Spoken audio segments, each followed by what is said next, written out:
All right, and welcome into another edition of the Jazz Nation podcast. My name is Daniel. I am the admin of all those Jazz Nation pages that you're following online through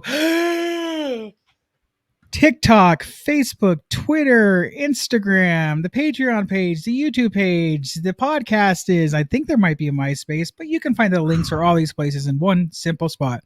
Just go to linktree.com/Jazz Nation News. With me he's with me occasionally, kind of. Sometimes he is, sometimes he's not, but he's here today. The assistant to the host. His name is Will Wonder. How you doing today, sir? Good. Little lower back sciatica, nerve pain, but other than that, I'm great. Draft week, baby. We're here. Excited. I gotta say, I was not expecting that answer. I wasn't either. But okay. Hope you get feeling better. But it is draft week. It is time. The time is finally here, and boy, with draft week, and especially when you're in the Utah Jazz situation with 3 first-round picks, you're getting talked a lot about. There's rumors galore. Let's just start this off by going over some of the latest rumors, if we shall, of stuff, just draft-wise. Today, so when we're recording this is Tuesday. The draft is Thursday. By the way, while I'm getting my things pulled up, Mr. Will Wonder, you will be hosting the draft watch party for us Jazz Nation folks, because I will be out of town, so you'll be taking over. So why don't you go ahead and tell folks what's going to be happening on the draft night? Well, we're going to start a little early, not super early, probably about 10 minutes early. We are going to just have a party, okay? It's going to be a draft party. I'm obviously hoping that my Orlando Magic makes some good decisions, but with the Jazz having 3 picks, and we believe there's going to be some movement, I'm going to have some friends join me who are Jazz fans, who are very knowledgeable about hoops, and we're just going to have fun. And if you aren't going to the draft party at the Delta Center, we'd love for you to hop on, maybe even join us. Maybe, I don't know. We'll see, as long as you don't get crazy on the live stream. But yeah, that's what we're going to be doing, covering the first round of the draft. Very excited. No one gives a shit about the second round.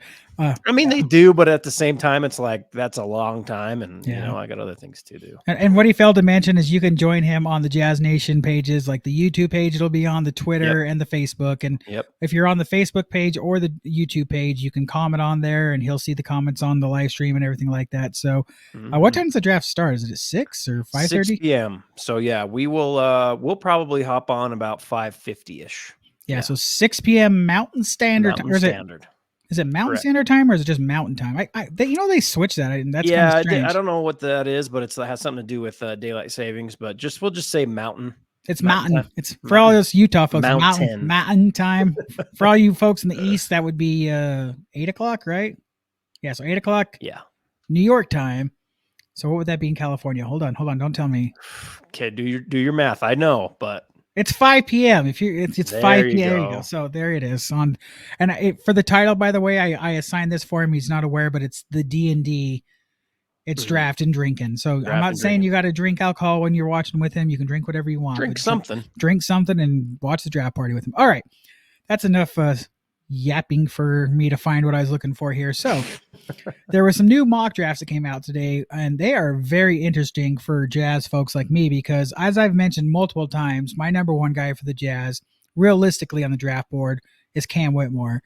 And apparently, according to the latest mocks, he is slipping. Apparently, he did not have a good work. Most mocks leading up to this week, they had him going 5th to the Pistons, but apparently he had a recent workout with the Pistons, and it didn't go so well. Now, this could be one of two things. One, he didn't go so well. He sucks. He's going to slip. Or two, and probably the easiest thing to say is he just doesn't want to go to Detroit. So he screws up conspiracy Daniel over here. He's like, I don't want to go to Detroit. His agent's like, well, just go screw up the workout and slip a little. Yeah. Because honestly, if he slips a little, he ain't getting past Utah. And I'm sorry, So anyways, so the first new mock draft is from the Draft Express dude, Jonathan Giovanni. He's got the Jazz drafting Cam Whitmore with the 9th pick, Bilal Coulibaly with the 16th pick, and then Maxwell Lewis with the 28th pick. No one cares about the 28th pick because we're not going to keep it. But I got to say, for the Jazz, that's a pretty home run right there. If you're able to get Cam at 9 and then your French dude at 16 that nobody thinks can be at 16, I mean, that's pretty mage.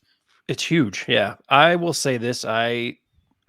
One thing I kind of despise about the draft, the only thing I despise about the draft is like the little rumors that are put out there, because they said that he didn't have a so great workout with Detroit, Cam Whitmore. and a couple other teams, but then other workouts went really well. And it almost feels like teams like kind of put these out there to position themselves in for like a possible trade. Like, oh, I want this person, so I can move back. Or on the flip side, there's been rumors about other players where I need to move up if I want them. But if the Jazz could get Whitmore at 9, that'd be huge. I don't think there's any way he goes that far. I don't think he gets past, honestly, like 7. So in the same Draft Express article on ESPN today, Jonathan Giovanni also says that the Jazz are interested in Jarris Walker and perhaps would do a trade with Detroit Pistons to land him.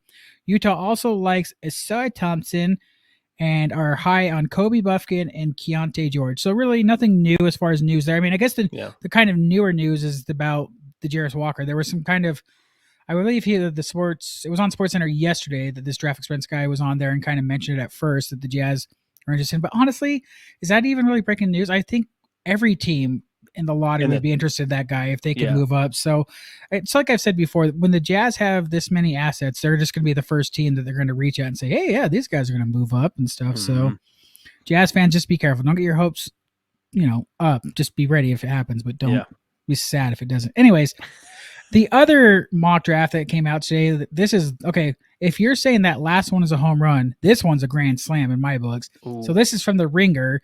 They have the Jazz drafting Cam Whitmore with the 9th pick, Cason Wallace with the 16th pick, and Dariq Whitehead with the 28th pick. Now, again, I don't think the Jazz are I've said it many times. I don't think the Jazz are keeping that 28th pick, so I really don't care about that.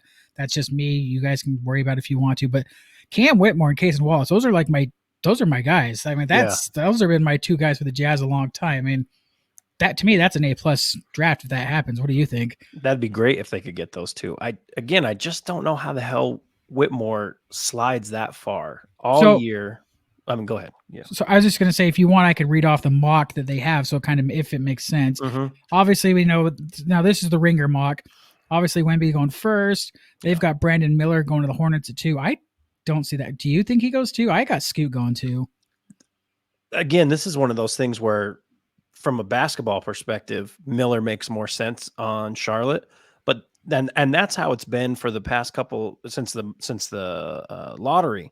But then all of a sudden it's like, nope, Scoot's going to Charlotte. And again, it's one of those things I think maybe that they're putting that out there so they can get some trade assets in Charlotte. I don't know. It's weird. Like all of a sudden, yes, Scoot is going to Charlotte from what everyone's saying. If you look at the betting odds, it's changed dramatically the past little bit. So I just don't think unless they're cool to move off of Ball, it feels like they shouldn't be on the same team. 2 guard things have worked. I mean, Golden State kind of made it work and stuff like. I mean, I think it just may work on. I think all the kind of things. The NBA is so weird anymore as far as like positions and point guards and shooting guards, forwards and centers and stuff. It all depends on the system and the franchise itself. Like if they have a good coaching staff there that can make it work, then it could work. Now, does Charlotte have a good coach? Who the hell is even their coach anymore? Is it Clifford again? Is he back there? I think it is Steve Clifford. Well, yes. Yeah. So, well, I didn't watch a lot of Charlotte hoops, and I should know this. Yeah. So, I mean, it's just like, is that going to work there? I guess that's what they got to find out. The crazy thing that I say to this is that Charlotte should just not overthink it. I mean, everyone has said this for the longest time that if Wemby was not there, then Scoot Henderson would be the number 1 overall pick. Like, not even a question about it. But now that it's just crazy. Now there's anyways, let's get back to this. No one cares about that. So at 4, Rockets, Eamon Thompson, of course, is still there. Now here's where things get a little interesting. At 5 for Detroit, they have Asor Thompson going to the Pistons. 6 for your Magic, Anthony Black. 7, the Pacers take Walker.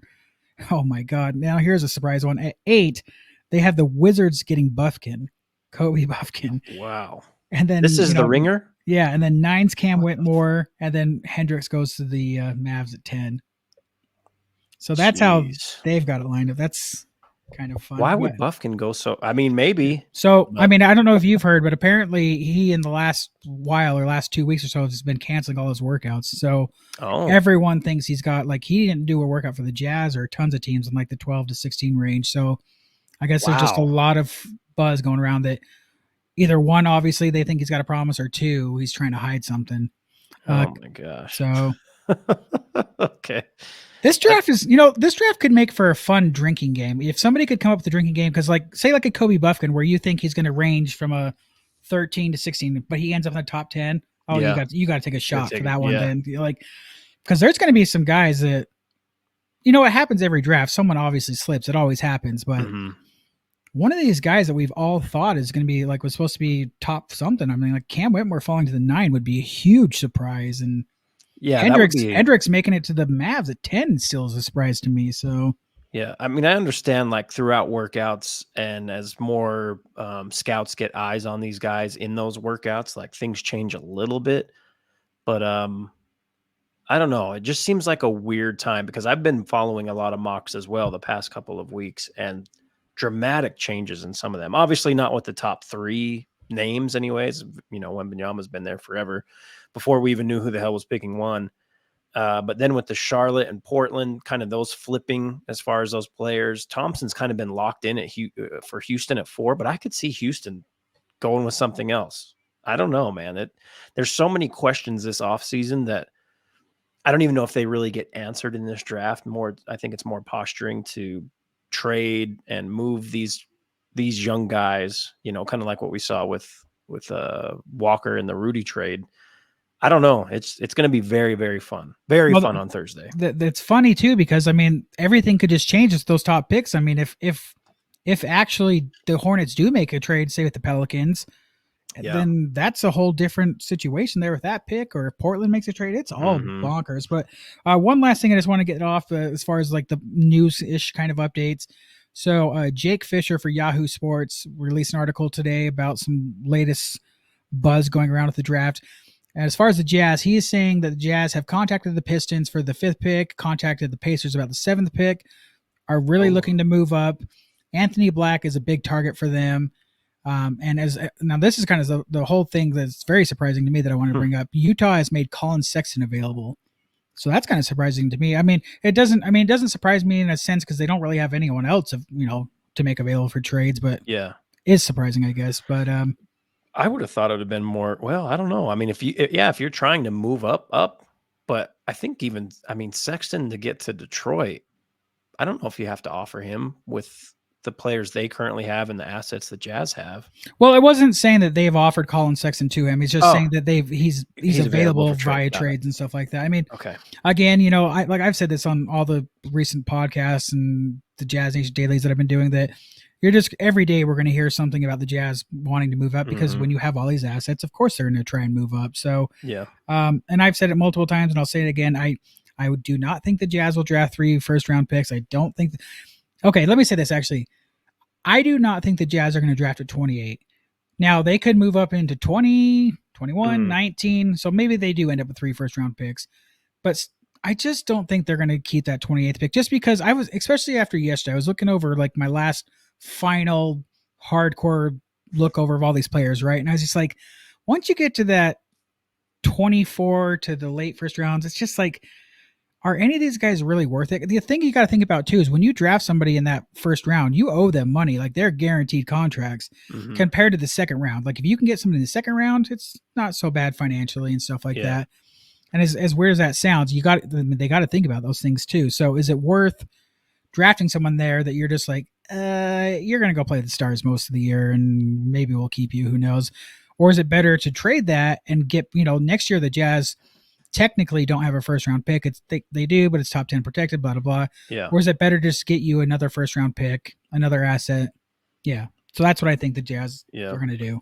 I think it's hard when you go back through the past 5 to 10 years of the NBA draft, and there's a lot of diamonds in the rough that are found in the second round or found late in the first round.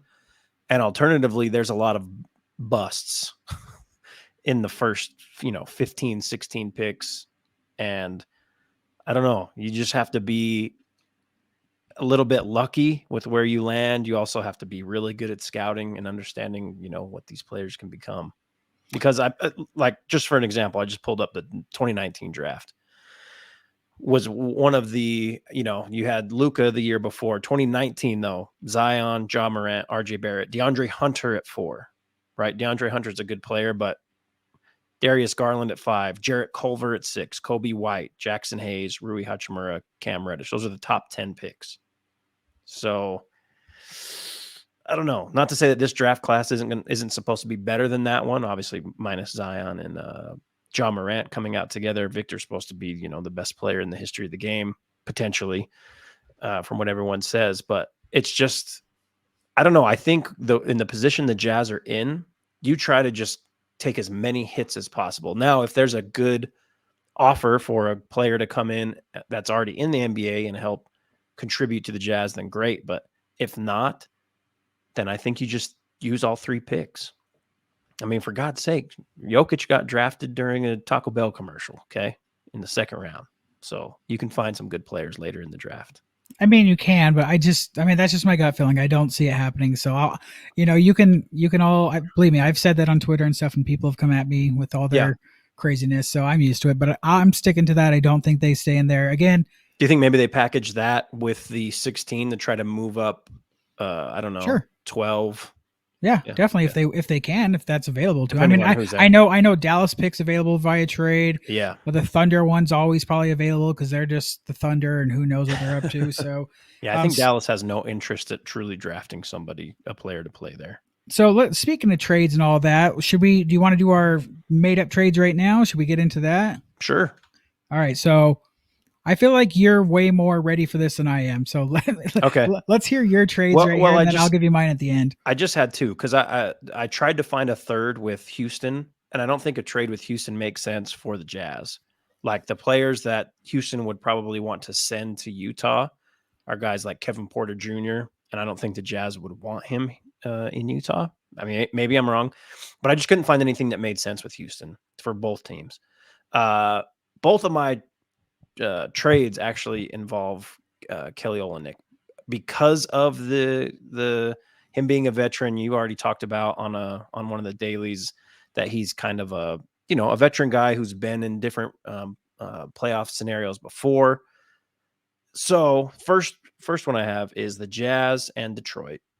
Now this is if there's intel that Whitmore's going at 5 or won't be available to Utah at their pick at 9. So I have the Jazz sending number 9 and 28 with Kelly Olynyk to Detroit for number 5, a future 2nd rounder, and then RJ Hampton. RJ Hampton's kind of like a guy that really hasn't found his place, and this might be his last year in the NBA if he can't get things going. But it's a guard that can play, 10 to 12 minutes for the Jazz in the event that they need something like that.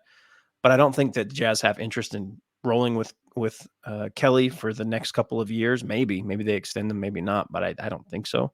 So I think if they're trying to move up, get that number 5 spot, that would be the trade. What are your T's? I mean, I like it, but I don't think that's enough for the Pistons. I think they would want another, like a future 1st round, and maybe the Jazz can protect it a little, but I don't think I don't think that's enough for Detroit. By the way, speaking of RJ, because I've been totally against the Bilal guy this whole time. I totally forgot about RJ when I've been doing all my comparisons. There's another guy that everyone was so hyped on coming in, him being a guard, lengthy and all that, and boy, has he not worked out. So well, I would compare RJ to your boy Dante Exum, but I think RJ is a little bit better than Dante was. But I don't know, like the Bilal stuff. I mean, obviously I've watched him on my own podcast this week. I'm trying to do a mock for just the lottery, but yeah, I don't know. It's just there's a really high potential for Bilal, where I don't think there was necessarily that high of a potential for Exum or Hampton. Like Hampton was decent, looked good, but I think there's a bigger ceiling for Bilal. And if Utah's trying to make a huge swing, maybe they take him at 16 if he's there. I think 9's pretty high for him though. But yeah. Okay, so that was the first trade. Let me. Sorry, I just want to make sure and clear this just in case so no one comes back to bite me. I do not think the French dude's worth a 9th pick. At a top 10 pick, no way. Now, if you want to get him in the 12 to 16 range, go for it. That's fine, whatever. Yeah. I would totally not. I would take Cason Wallace way above him. I would take Kobe Buffkin if he's still available then. I would take Smith over him. Nick Just Smith. yeah, Mhm. just because you know what you're getting out of these guys. These are, you know what I mean? I mean, are they perfect players? No, but at least you know what you're getting with them, right? Right now, that guy, I'm sorry. I mean, he's going to be a project. He's Mhm. going to be a 2 to 3 year project, and I guarantee all these Jazz fans that are so high on him right now, you are not going to be sticking with him during that time. When he sucks the first year, you are going to hate him. So Could it be a French thing? Could it be that they just miss, having no, I French guy think on the I team? just think it's like how I was with the Exum thing, right? It's Mhm. the new hot thing. It's the flavor of the month, and you're just like, I'm in, right? He's like, Yeah, I'm all in, and then when it comes onto the court, and you're just like, okay, well, maybe this guy's, when you actually see him in person, you're like, maybe this guy's skinnier than I thought. And then you give him a few months, you're like, has he not put on any muscle yet? What the hell is going on? And then it's the end of the season, and you're like, does he lost weight? What are we doing here? Like, yeah. I mean, so if he has I don't know. That's the thing, especially with. I think there needs to be, and maybe there is, and I'm just not aware of it, but better scouts for the foreign players. Like, if you could go back into certain drafts, how many teams would really pass on Giannis, or pass on Jokic, or pass on these guys that, because I don't think they have enough uh, boots on the ground in these other places. They're just watching film. I think that kind of hurts some of the NBA teams, well, I but mean, I mean, I know Danny Ainge and some of the Jazz guys and the Thunder went people out there. went there and watched him, but it's just like, again, you're watching him, and no offense to this French league, I don't know what they're about, but they're not NBA players. Maybe some of them are former or college players, but That's what it is. it's not the Hmm. same. Like when they get into this league, that's the thing. Like the easiest thing to hear is Rudy Gobert. When Hmm. Rudy got here and you saw him, you're like, that guy's not going to make it. He was skinny, he's not, but he put in the work and he got himself bigger, right? Hmm. If this guy can put in that kind of work and build his body that way, he has a chance to make it. And I will look stupid in what I'm saying. And that's what happened with Giannis. Yeah. Giannis put in the work and he got jacked. And look at Joker. He was a little pudgy guy and he's got himself into much better shape, right? Yeah. I'm just saying, it's just like anybody. They've got to put in the work, and this is nothing. This is not just the foreign guys. There's been plenty of college players that get Oh yeah. drafted and then they don't work out. Yeah. But it's just, I don't know. My gut feeling is telling me this guy is not worth the top 10 pick, and I would be super disappointed if they take him there. Okay, sorry. I've No, said it's it so okay. many times. This is the last one I have. I don't, because at the end, I mean, there's so many spots you can move up. I didn't think about doing one with the Pacers. It kind of feels like the Pacers I don't know why they wouldn't want to keep that pick. But anyways, Jazz and my Orlando Magic.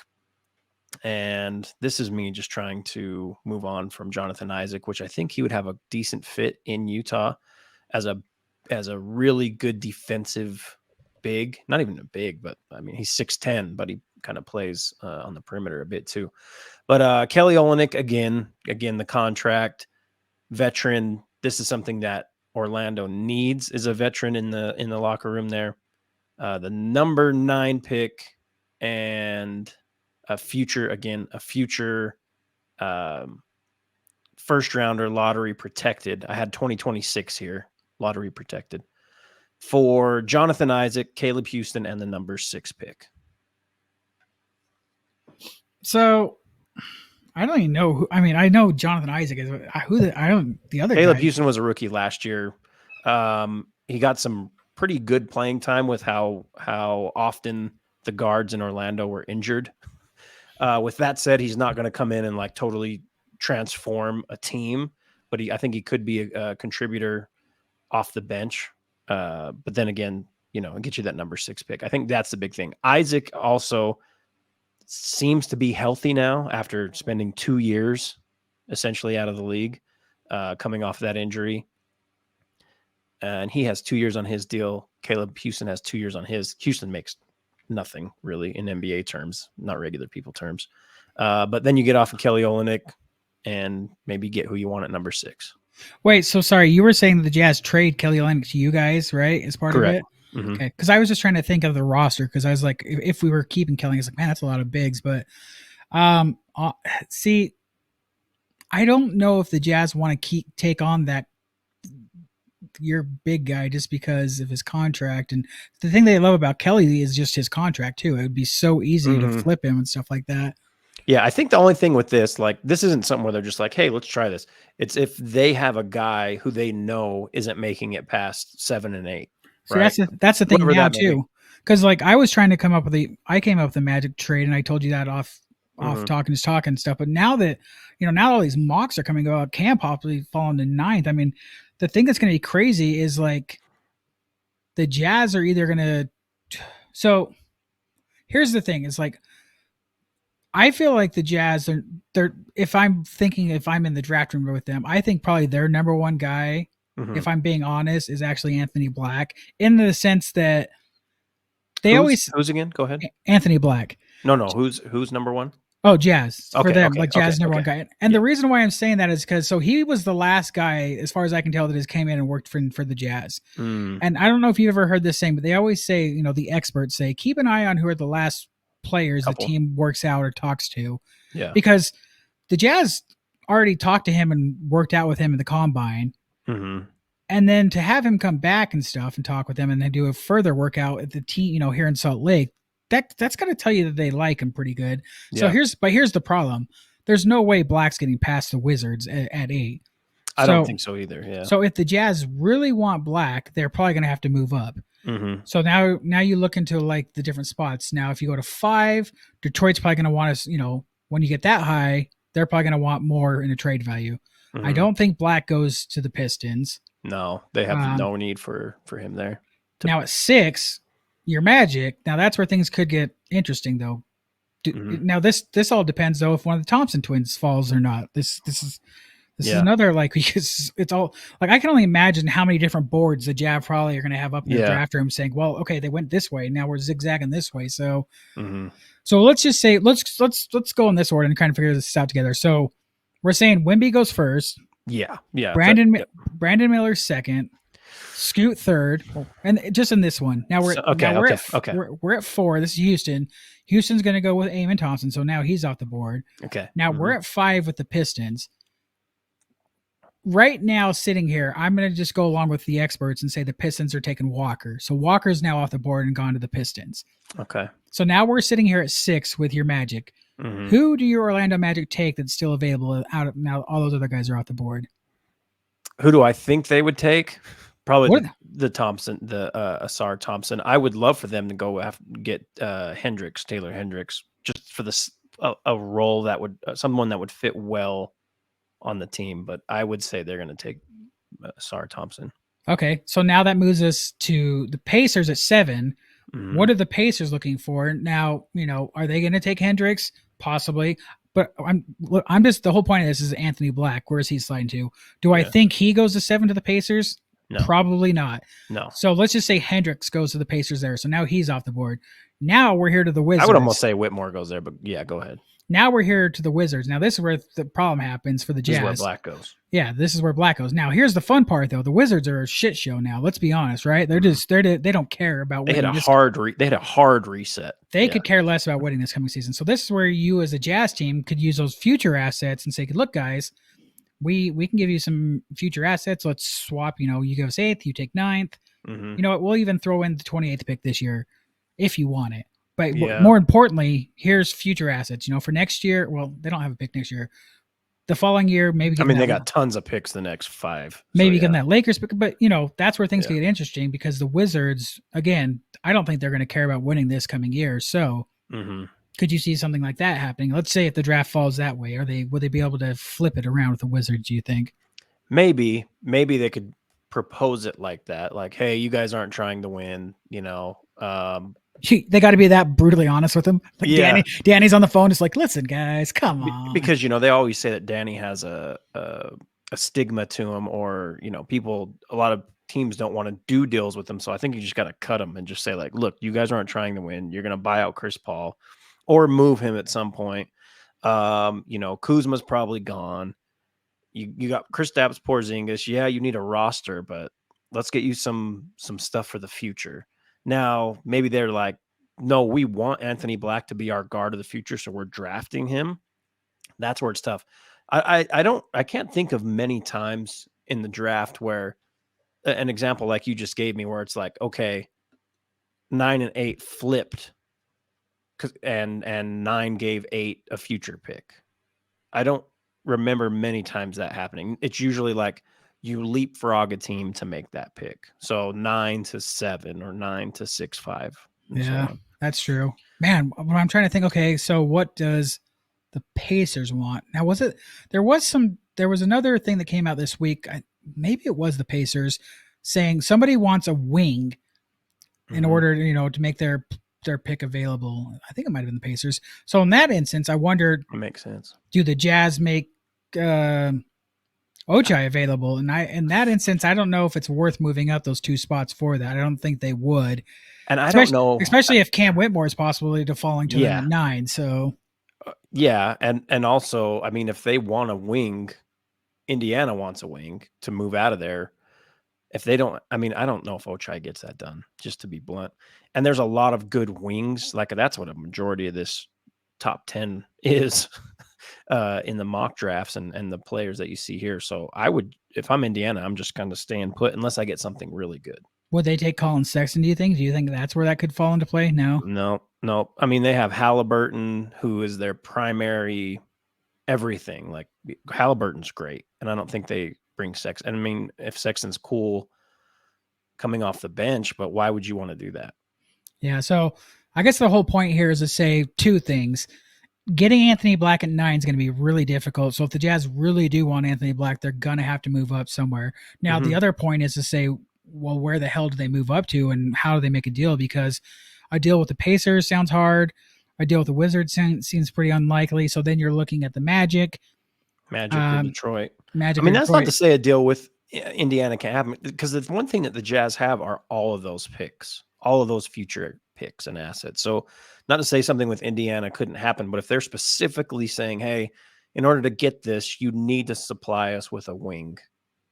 Yeah. I just don't know. God, man, it's going to be so interesting. Man, I got to say, sitting here doing this, I am so bummed that I'm going to be out of town. I'm excited to go on this trip, but I'm also bummed because it's like, this is going to be, I feel like this is one of those drafts for the first time. And maybe it's just because the Jazz are so involved, but it just feels like this is the most exciting draft in a long time, doesn't it?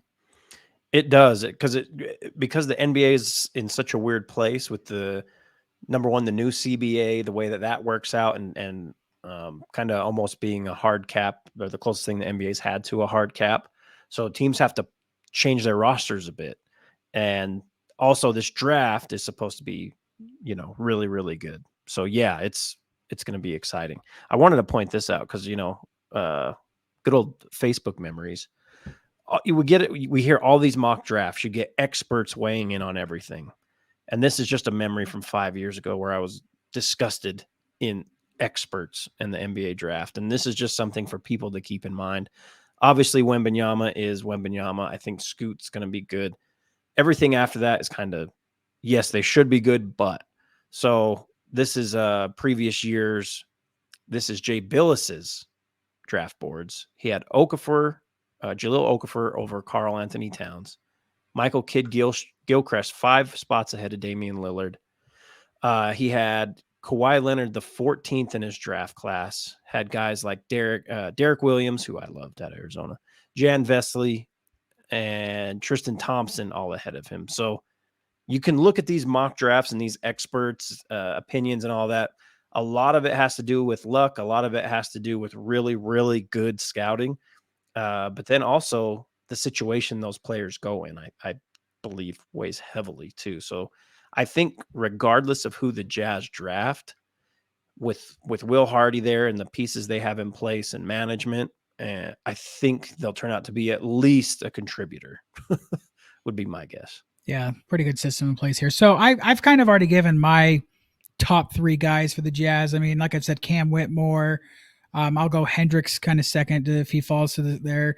And for third, speaking in the 9th spot, I wasn't so high on him before, but I feel like I'm coming around on him would be Anthony Black. But the problem is I just don't think he falls to 9.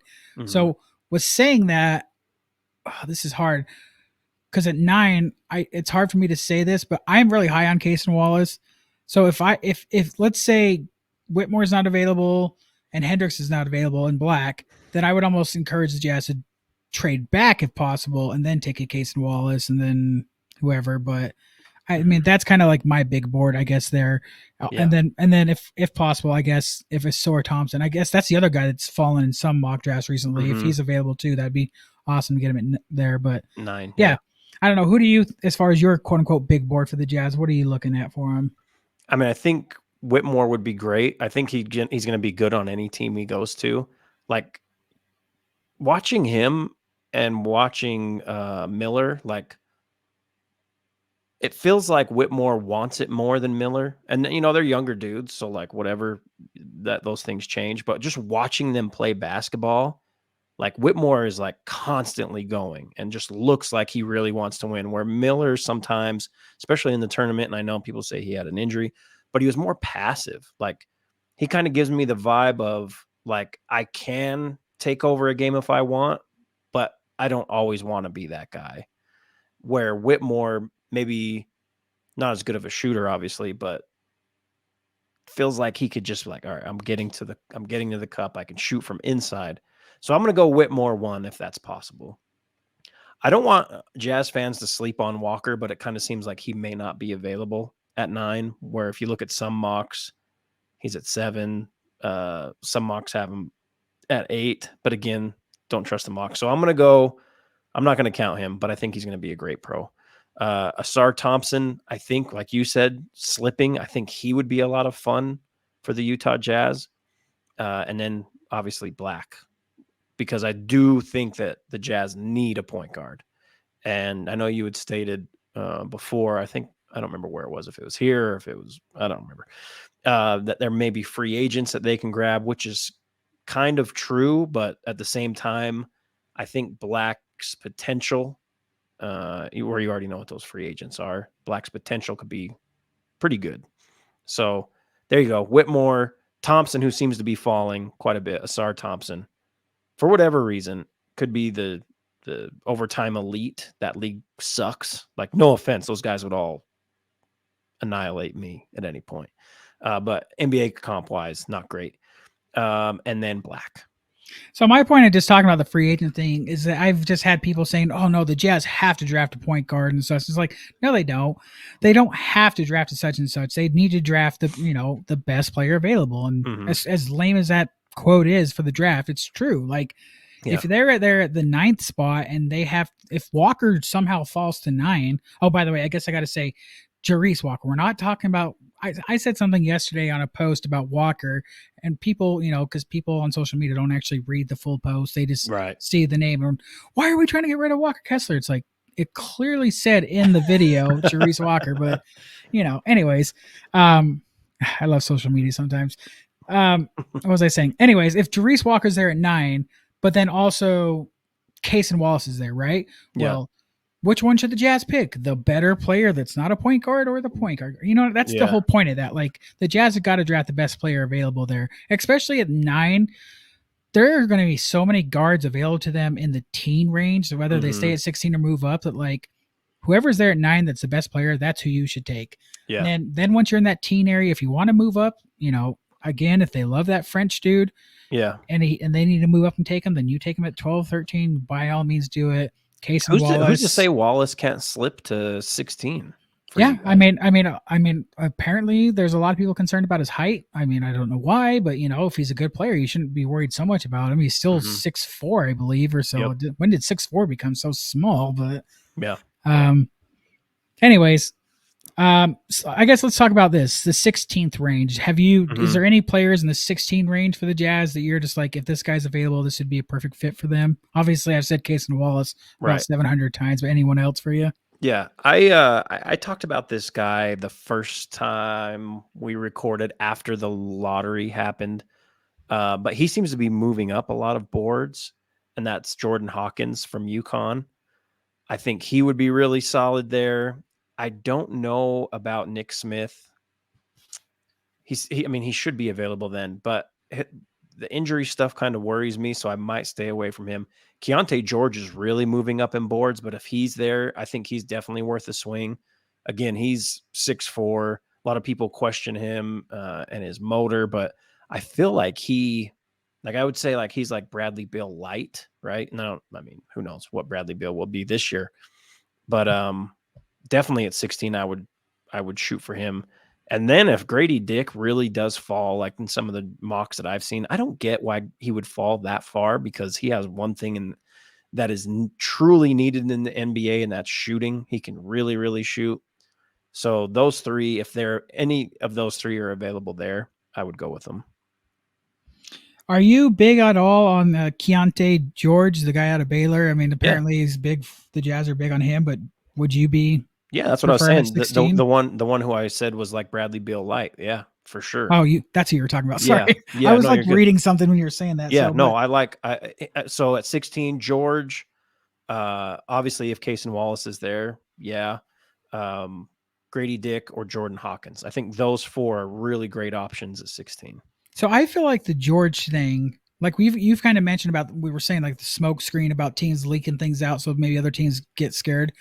To me, I get the vibe that all of a sudden he's getting hyped up because there's teams that don't want him in that 16, 17, 18 range and want him to move up so other players possibly slip down. Could be. Like a Grady Dick or something like that. Maybe Yeah. I mean, if he's available to like the Lakers would love to have some Dick on their team. Stop. Mhm. Yep. Anyways, oh my god, I feel so bad for that guy. He's gonna have so many jokes like that, but Yeah. apparently everyone says he's Childish. all in good fun like that kind of stuff. Yeah. Though, so Well, when you're going to be a millionaire, who cares? Say whatever you want about my make name. all the freaking jokes you need to. But all right, I guess maybe the last thing I'll ask you is, like I mentioned, I don't think the Jazz are gonna have the 28th pick. You said you can find some guys in that range. I mean, is there anybody? Okay, let's just say the Jazz do stay in the 28th pick. Is there anybody in that range that you've seen that could really help the team, or like I've said, it's really players that are just kind of probably going to be down in the G League and possibly come back up stuff? Yeah, I mean, it depends on if these mocks are accurate, because it seems like a lot of players are moving up and moving around. Same guy I talked about the first time we recorded this was Chris Murray, Keegan Murray's brother. Now he seems to be moving up in mocks, but I don't know I don't know if he's there at that late pick. Yes, 100% him. Jet Howard tends to be moving all over the place. He would be another player. Those two are two that I think would be able to help out quite a bit. Then you have a guy like Leonard Miller, who out of the G League, and you just don't know, but I think there's a lot of potential with him.